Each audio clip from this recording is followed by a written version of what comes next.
तो भाई लोगों, मोदी जी ने एक रिकॉर्ड और अपने नाम कर लिया है, लॉन्गेस्ट सर्विंग प्राइम मिनिस्टर का। मतलब हाल ही में मोदी जी ने नेहरू जी के 4,398 दिन के रिकॉर्ड को तोड़ दिया है। और इसी के साथ शुरू हो गई है एक बहस।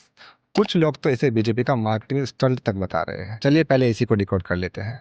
मोदी जी का कार्यकाल तो क्लियर है। मोदी जी पहली बार 26 मई 2014 को प्रधानमंत्री बने।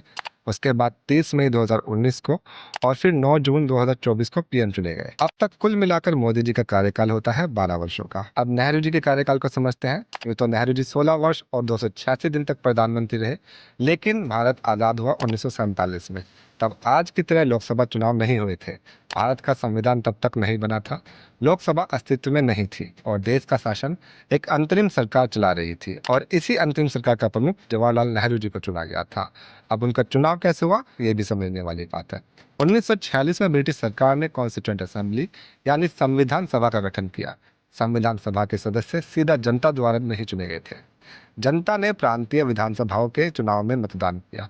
उसके बाद प्रांतीय विधानसभाओं के निर्वाचित सदस्यों ने संविधान सभा के सदस्यों का चुनाव किया, और इन्हीं चुनाव से संविधान सभा और अंतरिम सरकार का गठन हुआ। और फाइनली नेहरू जी अंतरिम सरकार के प्रमुख बने। यानी नेहरू जी प्रत्यक्ष जनमत यानी डायरेक्ट पॉपुलर वोट से प्रधानमंत्री नहीं बने थे।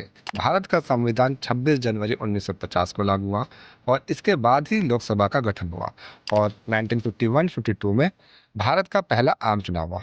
कांग्रेस को बहुमत मिला और नेहरू जी फिर प्रधानमंत्री बने। तो इसी आधार पर यह कहा जा सकता है, नेहरू जी का 1947 से लेकर 52 तक का कार्यकाल प्रत्यक्ष लोकसभा चुनाव पर आधारित नहीं था। इसलिए जब आप कहीं हेडलाइन देखें कि मोदी जी ने नेहरू जी का रिकॉर्ड तोड़ दिया है, तो ध्यान देने वाली बात यह है कि उसका पूरा अर्थ है longest serving elected prime minister in an uninterrupted tenure, ना कि longest serving prime minister in Indian history. आपकी क्या राय है इस बारे में, कमेंट करके जरूर बताइएगा। फिर मिलेंगे एक नए वीडियो के साथ, एक नई किताब के साथ। तब तक के लिए पढ़ते रहिए, आगे बढ़ते रहिए।